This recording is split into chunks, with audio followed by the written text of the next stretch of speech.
My dear students and parents, this is Daniel and welcome back to our channel. Tamil Nadu medical selection கமிட்டிலேருந்து third ரவுண்டுக்குரிய vacancy position choice filling இந்த மாதிரி நிறைய விஷயங்களை update பண்ணியிருக்காங்க. அதை பற்றி அந்த வீடியோவில் பார்க்க போகிறோம். ரொம்ப சந்தோஷமான விஷயம் என்னென்னா அரசு மருத்துவக் கல்லூரிகள்லேயே நமக்கு இடங்கள் அப்படிங்கிறது கிடைச்சிருக்கு. ஐ எம் ஷுர் தட் இந்த கவர்மெண்ட் காலேஜில் சீட் வந்தது வந்து it is only because of their selection in all India quota. All India கோட்டாவில் அவங்களுக்கு சீட்டு கிடைச்சி தமிழ்நாடு ஸ்டேட் கோட்டா சீட்டை வேண்டான்னு சொல்லிட்டு அங்கே ஜாயின் பண்ணதுனால தான் இங்கே கவர்மெண்ட் காலேஜஸில் சீட் அப்படிங்கிறது கிடச்சிருக்கு அப்படிங்கிறதுல மாற்றுக்கிறது இல்லை. ஒருவேளை நமக்கு தமிழ்நாடு மாணவர்களுக்கு இடங்கள் கிடைக்கணும் அப்படிங்கிற அந்த ஒரு மனப்பான்மையோட நிறைய மாணவர்கள், எனக்கு தெரிஞ்சு நிறைய பெற்றோர்கள் அந்த மாதிரியான முடிவை எடுத்திருக்கிறாங்க. அவங்க எல்லாத்துக்குமே மிஸ்பா கரியர் அகாடமியின் சார்பாக எங்களுடைய நன்றிகளும் எங்களுடைய பாராட்டுகளும். உங்கள் மூலமாக மற்ற மாணவர்களுக்கு அரசு மருத்துவக் கல்லூரிகளில் இடங்கள் கிடைப்பதற்கான, தமிழக மாணவர்களுக்கு இடங்கள் கிடைப்பதற்கான வாய்ப்புகள் அப்படிங்கிறது உருவாகி இருக்கு அப்படிங்கிறதுல மாற்று கருத்து இல்லை. ஸோ இப்போ டோட்டலாக என்னென்ன சீட்ஸ் வந்திருக்கு, கவர்மெண்ட் காலேஜஸில் எவ்வளோ சீட் இருக்குது, private colleges, government quota, management quota, இல்லை Christian minority, Malayala minority, Telugu minority, புதுசாக Takshashila medical college private university உள்ளே வந்திருக்கிறாங்க, என்ஆர்ஐ கோட்டாவில் எவ்வளோ சீட் இருக்குது, இந்த இதுலலாம் மைனாரிட்டி அண்ட் என்ஆர்ஐல சீட் ஃபில் ஆகலைன்னா என்ன ஆகும், இந்த மாதிரி கம்ப்ளீட் டீட்டெயில்ஸை இந்த வீடியோவில் நான் உங்களுக்கு எக்ஸ்பிளைன் பண்ணுறேன். இது வரைக்கும் நீங்கள் நம்ம சேனலை சப்ஸ்கிரைப் பண்ணாமல் இருக்கீங்க அப்படின்னா மறக்காமல் சேனலை சப்ஸ்கிரைப் பண்ணி வச்சுக்கோங்க. ஃபர்ஸ்ட் நம்ம பார்க்குறது என்னன்னு சொல்லி கேட்டிங்கன்னா, தமிழ்நாடு மெடிக்கல் செலெக்ஷன் கமிட்டியினுடைய அஃபீஷியல் வெப்சைட்டில் நம்ம இருக்கிறோம். இந்த அஃபீஷியல் வெப்சைட்டில் பார்த்தீங்க அப்படின்னா there are plenty of notification. இந்த vacancy position for 7.5 reservation seat கொடுத்துருக்காங்க. 92.5 ரிசர்வேஷனுக்கு கொடுத்துருக்காங்க. முதல்ல நான் 7.5 ரிசர்வேஷனுக்குரிய வேகன்சி காமிச்சிடுறேன்.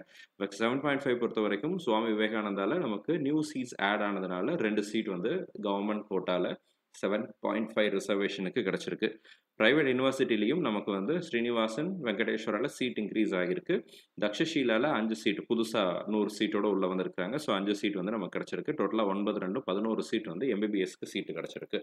பிடிஎஸ் பொறுத்த வரைக்கும் கவர்மெண்ட் டென்டலில் 2 சீட் இருக்குது. ப்ரைவேட் டென்டலில் 8 சீட் அப்படிங்கிறது இருக்குது. இது 7.5 ரிசர்வேஷனுக்கு. இப்போ 92.5 ரிசர்வேஷன் பார்த்தலாம். 92.5 ரிசர்வேஷனில் நமக்கு வந்து ஃபர்ஸ்ட் கவர்மெண்ட் காலேஜஸ் காமிச்சிடுறேன். எம்எம்சியில் 3 சீட் இருக்குது, ஸ்டான்லியில் 8 சீட் இருக்குது, கீழ்பாக்கில் பார்த்தீங்கன்னா 19 சீட் இருக்குது, மதுரை, இந்த மாதிரி அரசு மருத்துவக் கல்லூரிகள் நிறைய கல்லூரிகளில் கிட்டத்தட்ட 31 காலேஜஸில் 118 இடங்கள் அப்படிங்கிறது வந்து நமக்கு இந்த முறை கவுன்சிலிங்க்கு தேர்ட் ரவுண்டுக்கு கிடச்சிருக்கு. இந்த 118 சீட்டு தமிழகத்தினுடைய கவர்மெண்ட் காலேஜஸில் இருக்கக்கூடிய வேற எக்ஸிஸ்டிங் கவர்மெண்ட் காலேஜஸில் இருக்கிறவங்களும் உள்ள வரலாம். அதே மாதிரி இது வரைக்கும் நான் வந்து கவர்மெண்ட் மட்டும்தான் ட்ரை பண்ணேன். இப்போ எனக்கு கவர்மெண்ட் கிடைக்கிற மாதிரி தெரியல. ஆனால் வந்து எனக்கு கவர்மெண்ட் கண்டிப்பாக வேணும், அதுக்காக வெயிட் பண்ணிட்டு இருக்கிறேன் அப்படின்னு இருக்கிற மாணவர்களாக நீங்கள் இருந்தீங்கன்னா உங்களுக்கும் இந்த 118 சீட்டுங்கிறது கிடைக்கும். கவர்மெண்ட் கோட்டாவில் நான் ப்ரைவேட் காலேஜஸில் ஜாயின் பண்ணியிருக்கேன், டாப் காலேஜஸில் இருக்கிறேன், என்னோட ரேங்க் இருக்குது, எனக்கு கிடைக்குமா அப்படின்னா எஸ், அந்த ரீஅலாட்மெண்ட்டில் நமக்கு வந்து private colleges to government colleges போகிறதுக்கான வாய்ப்புகளும் உருவாகுது. ஃப்ரெஷ் அலாட்மெண்ட் கவர்மெண்ட் காலேஜஸ் மட்டும்தான் வேணும்னு வெயிட் பண்ணிட்டு இருக்கக்கூடிய மாணவர்களுக்கும் கிடைப்பதற்கான வாய்ப்புகள் அப்படிங்கிறது கிடைக்குது. அடுத்து ப்ரைவேட் காலேஜஸ் காமிச்சிடலாம். ப்ரைவேட் காலேஜஸ் பொறுத்த வரைக்கும் நமக்கு வந்து கவர்மெண்ட் கோட்டாவில் இஎஸ்ஐயில் 2 சீட் இருக்குது, சரிங்களா. 118 8 120 சீட் வந்து நமக்கு கவர்மெண்ட் காலேஜஸில் இருக்குது. ப்ரைவேட் காலேஜஸில் பார்த்தீங்கன்னா உங்களுக்கு நிறைய கல்லூரிகளில் government quota seat and management quota seat அப்படிங்கிறது வருது. ஒட்டுமொத்தமாக நமக்கு 21 ப்ரைவேட் காலேஜஸில் 123 கவர்மெண்ட் கோட்டா சீட்ஸ் அப்படிங்கிறது வேக்கண்ட்டாக இருக்குங்க. அடுத்ததாக பார்த்தீங்கன்னா மேனேஜ்மெண்ட் கோட்டாவில், ஜென்ரல் மேனேஜ்மெண்ட் கோட்டாவில் 87 இடங்கள் அப்படிங்கிறது இருக்குது. எங்கெல்லாம் சீட் இன்க்ரீஸ் ஆச்சோ அது எல்லாமே உள்ளே கொண்டு வந்துட்டாங்க. அதே மாதிரி மைனாரிட்டியில், கிறிஸ்டின் மைனாரிட்டியில் மாதாவில் 10 சீட் இருக்குது. இந்த மாதிரி அடுத்து பார்த்தீங்கன்னா பனிமலரில் 1 சீட் வந்திருக்கு. ஸோ இதெல்லாம் சேர்ந்து நமக்கு 11 சீட் வந்து கிறிஸ்டின் மைனாரிட்டி கிடச்சிருக்கு. மலையாள மைனாரிட்டிக்கு 8 சீட்டு கிடச்சிருக்கு. தெலுங்கு மைனாரிட்டியில் 22 சீட் அப்படிங்கிறது கிடச்சிருக்கு. இந்த தெலுங்கு மைனாரிட்டி, மலையாள மைனாரிட்டிலாம் எங்கிருந்து சீட் வந்துச்சு அப்படின்னா ஆல் இண்டியா கோட்டா டீம்டு யூனிவர்சிட்டியில் சீட்டு கிடச்சி சில மாணவர்கள் போனாங்க. அப்படி போனால் ஒரு சில மாணவர்களை நானே நேரடியாக பார்த்துருக்குறேன். ஸோ நமக்கு வந்து மேனேஜ்மெண்ட் கோட்டாவில் தெலுங்கு மைனாரிட்டியில் ஜாயின் பண்ணியிருந்தேன் சார், மலையாள மைனாரிட்டியில் ஜாயின் பண்ணியிருந்தேன், மூகாம்பிகையில் இருந்த கேண்டிடேட்ஸ் எல்லாம் 1-2 பேர் நமக்கு ஆல் இண்டியா கோட்டாவில் டீம்டு யூனிவர்சிட்டியில் சீட்டு கிடச்சி ஜாயின் பண்ணியிருக்காங்க. இதெல்லாம் தான் இந்த வேகன்சிக்குரிய காரணம். ஸோ அடுத்தபடி நமக்கு வந்து மேனேஜ்மெண்ட் கோட்டா என்ஆர்ஐயில் பார்த்தீங்க அப்படின்னா 325 இடங்கள் என்ஆர்ஐ சீட்டாக இருக்குது. இந்த மேனேஜ்மெண்ட் கோட்டாவில் இருக்கக்கூடிய மைனாரிட்டியில் இருக்கக்கூடிய சீட்ஸ் ப்ளஸ் வந்து 41 சீட் வந்து மைனாரிட்டியில் இருக்குது. அதே மாதிரி என்ஆர்ஐயில் 325 சீட் இருக்குது. இந்த 325 இந்த சீட்டும் என்ன மைனாரிட்டி சீட்ஸும் பார்த்தீங்கன்னா in case minority candidates and NRI candidates இல்லை அப்படின்னா அதை என்ன பண்ணிடுவாங்க அப்படின்னா ஜென்ரல் மேனேஜ்மெண்ட்டுக்கு கன்வெர்ட் பண்ணிடுவாங்க. Which means these unfilled seats மைனாரிட்டியில் இருக்கக்கூடிய இந்த தேர்ட் ரவுண்ட்லையும் மைனாரிட்டி கேண்டிடேட்ஸுக்கு ப்ரியாரிட்டி கொடுப்பாங்க.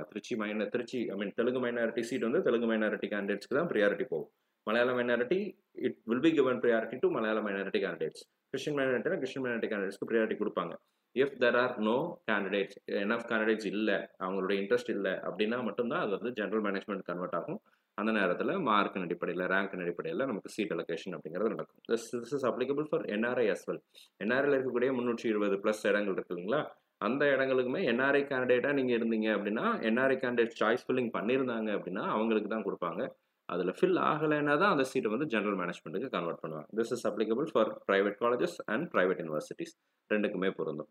இப்போ நான் உங்களுக்கு ப்ரைவேட் யூனிவர்சிட்டியில் எவ்வளோ சீட் இருக்குது அப்படிங்கிறத காமிச்சிடுறேன். நான் சொன்னபடி தக்ஷஷீலா அப்படிங்கிறது வந்து it's a private university which is affiliated to Takshashila university.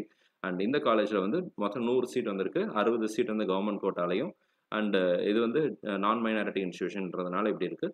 And 40 seat வந்து பார்த்தீங்கன்னா 45 சீட் அப்படிங்கிறது வந்து பார்த்தீங்கன்னா நமக்கு வந்து இதில் வந்துருக்கு. ஒரு 5 சீட் வந்து 7.5 ரிசர்வேஷனில் கொடுத்துருக்காங்க. மேனேஜ்மெண்ட் கோட்டாவில் பாருங்கள் நமக்கு 20 சீட் இருக்குது.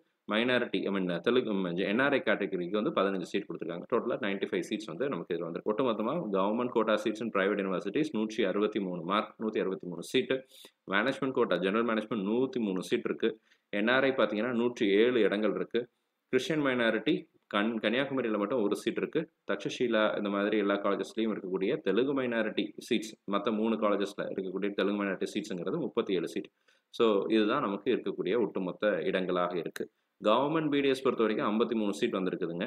அதே மாதிரி ப்ரைவேட் டென்டல் காலேஜஸ்லையும் பார்த்தீங்கன்னா சீட்ஸ் இருக்குது. 417 இடங்கள் கவர்மெண்ட் கோட்டாலையும், மேனேஜ்மெண்ட் கோட்டாவில் 128 இடங்களும், ஒட்டுமொத்தமாக 578 இடங்கள் நமக்கு டென்டலில் இருக்குது.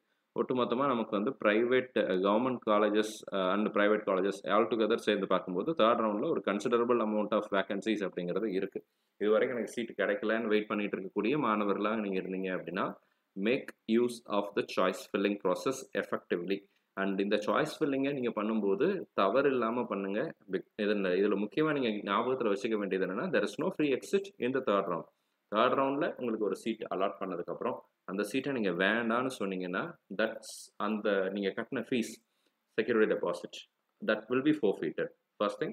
செகண்ட், நீங்கள் அப்கமிங் ரவுண்ட்ஸுக்கு பார்ட்டிசிபேட் பண்ண முடியாது.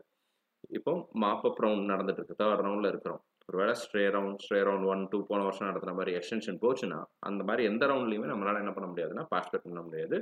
இன்கேஸ் உங்களுக்கு சீட்டு கிடச்சி நீங்கள் வேண்டான்னு சொல்லிட்டீங்க அப்படின்னா, சீட்டு கிடச்சி ஜாயின் பண்ணாலுமே we are not eligible for stray round. That is not a case. ஆனால் நமக்கு வந்து இந்த ரவுண்டில் சீட்டு கிடச்சி இதை விட்டுடலாம், அடுத்த ரவுண்டில் ஏதாவது ஒரு சீட் வந்துடும், அதில் நான் சேர்ந்துக்கலாம் அப்படின்னு யாராவது உங்களை ஏமாத்துறாங்க, நான் உங்களுக்கு சீட் வாங்கி தரேன்னு ஏமாத்துனாங்க அப்படின்னா, அது வந்து உங்களுக்கு நீங்களே செஞ்சுக்கிற ஒரு துரோகமாக அமையும். அதனால் நீங்கள் ஞாபகத்தில் வச்சுக்கோங்க. தேர்ட் ரவுண்டில் சீட்டு கிடச்சிருச்சுன்னா ஜாயின் பண்ணுறதுங்கிறது அட்வைசபிள். யோசிச்சு டிசைட் பண்ணுங்கள். ஃபைனல் ரவுண்டில் போய் நீங்கள் வந்து ஸ்ட்ரே ரவுண்டில், ஐ மீன் இந்த 4th round of Tamil Nadu counselling or all India quota counselling seat கிடச்சி நீங்கள் வேண்டான்னு சொன்னீங்கன்னா, அடுத்த ஆண்டு நீட் தேர்வு எழுதுவதற்கான தடை அப்படிங்கிறது வருது. அப்புறம் அதுக்கு அடுத்த ஆண்டு கல்வி ஆண்டில் இந்த நெக்ஸ்ட் அகாடமிக் இயர்னுடைய கவுன்சிலிங்லையும் நீங்கள் பார்ட்டிசிபேட் பண்ண முடியாது. இந்த மாதிரி ஒரு சீரியஸ் இஷ்யூ இருக்குது 4th ரவுண்டில். தேர்ட் ரவுண்டில் நீங்கள் சீட்டு கிடச்சி சேரலைன்னா அந்த மாதிரி தடைகள் கிடையாது, பிரச்சனைகள் கிடையாது. ஆனால் நீங்கள் கட்டின பணம் திரும்பி வராது. ஆனால் நீங்கள் அதுக்கப்புறம் கவுன்சிலிங்கில், இந்த வருஷம் கவுன்சிலிங்கில் நீங்கள் பார்ட்டிசிபேட் பண்ண முடியாது. இதை நீங்கள் ஞாபகத்தில் வச்சுக்கோங்க. இந்த வீடியோ பிடிச்சிருக்கும்னு நினைக்கிறேன். பிடிச்சிருந்துச்சு அப்படின்னா மறக்காம வீடியோ லைக் பண்ணிடுங்க. இன்னொரு நோட்டிஃபிகேஷனும் தமிழ்நாடு மெடிக்கல் செலெக்ஷன் கமிட்டிலேருந்து கொடுத்துருக்காங்க. அது என்னன்னு சொல்லி கேட்டிங்க அப்படின்னா, it is regarding the choice filling. So choice filling அப்படிங்கிறது ஸ்டார்ட் ஆகிடுச்சுங்க. நீங்கள் லாகின் பண்ணி சாய்ஸ் ஃபில்லிங் பண்ணிக்கலாம். அண்ட் சாய்ஸ் லாக்கிங் அப்படிங்கிறது வந்து 1ஆம் தேதி தான், நவம்பர் 1ஆம் தேதி 12 மணிக்கு தான் நமக்கு வந்து choice locking will be enabled. இது எதுக்காக அப்படின்னா, என்எம்சி வந்து இது நினச்சி ஒவ்வொரு காலேஜுக்காக சீட் கொடுத்துட்டே இருக்கிறதுனால, மேபி ஏதாவது ஒரு காலேஜில் சீட் இன்க்ரீஸ் ஆகிடுச்சு, தமிழ்நாட்டிலேயே இன்க்ரீஸ் ஆகிடுச்சு அப்படின்னா, அண்ட் அந்த நேரத்தில் நம்ம ஃபர்தர் எக்ஸ்டென்ஷன் வேண்டாம் அப்படிங்கிறதுனால சாய்ஸ் ஃபில்லிங் மட்டும்தான் இப்போ கொடுத்துருக்குறாங்க. நீங்கள் 1ஆம் தேதி நீங்கள் என்ன பண்ணணும் அப்படின்னா, சாய்ஸ் லாக்கிங் பண்ணிக்கலாம். 12 மணிலேருந்து சாயங்காலம் 5 மணி வரைக்கும் நீங்கள் சாய்ஸ் லாக்கிங் பண்ணிக்கலாம். ஒருவேளை அந்த 1ஆம் தேதி சாயங்காலம் 5 மணி வரைக்கும் நீங்கள் சாய்ஸ் லாக்கிங் பண்ணுறதுக்கு முடியல அல்லது பண்ண மறந்துட்டீங்க அப்படின்னா, your entered choices will be automatically saved. அது சேவ் ஆகிக்கும். அதை லாக் பண்ணுறது அவங்களே பண்ணிக்குவாங்க. அண்ட் அந்த பேஸ் பண்ணி என்ன சாய்ஸ் உள்ளே வச்சுருக்கிறீங்களோ, கடைசியாக நீங்கள் எந்த சாய்ஸ் அப்டேட் பண்ணியிருக்கீங்களோ அதை பேஸ் பண்ணி சீட் அலோகேஷன் அப்படிங்கிறது கொடுத்துருவாங்க. நீங்கள் அதை பற்றி பெருசாக ஒரி பண்ண வேண்டிய அவசியம் அப்படிங்கிறது இல்லை. சாய்ஸ் ஃபில்லிங் பண்ணும்போது மட்டும் கரெக்டாக ஞாபகமாக யோசித்து நிதானமாக பண்ணுங்கள். அவசரப்படாதீங்க, மொபைல் ஃபோனில் பண்ணாதீங்க. வேண்டாம் அந்த காலேஜில் சீட்டு கிடச்சா சேர மாட்டேன் அப்படின்ற முடிவுக்கு நீங்கள் வருவதாக இருந்தால் சீட் அலாட்மெண்ட் வந்ததுக்கப்புறம் அப்படிப்பட்ட முடிவு எடுக்கிறதுக்கு பதிலாக இப்போவே எடுத்துட்டிங்கன்னா அந்த காலேஜை நீங்கள் சாய்ஸ் ஃபில்லிங்கில் சாய்ஸ் லிஸ்ட்டில் ஆட் பண்ணாமல் விட்டுறலாம். எக்ஸ்ன்னு ஒரு காலேஜ் இருக்குது, அந்த காலேஜ் எனக்கு பிடிக்கல அப்படின்னா அந்த காலேஜை இப்போ போடாதீங்க. அந்த காலேஜை நீங்கள் போட்டு அந்த காலேஜ் உங்களுக்கு கொடுத்து அலாட் ஆகி அதுக்கப்புறம் அந்த காலேஜில் எனக்கு வேண்டாம், எனக்கு பிடிக்கல, அந்த காலேஜுக்கு ரோட்டுக்கு முன்னாடி நாய் ஓடுது, காக்கா பறக்குது, இந்த மாதிரி காரணங்கள்லாம் சொல்கிறாங்க. ஸோ அதனால் இந்த மாதிரி சின்ன சின்ன ரீசனுக்காக வேண்டான்னு சொன்னீங்கன்னா you are losing your opportunity. MBBS அல்லது பிடிஎஸ் அப்படிங்கிற இந்த ஆப்பர்ச்சுனிட்டியை நீங்கள் மிஸ் பண்ணுறீங்க அப்படிங்கிறத ஞாபகத்தில் வச்சுக்கோங்க.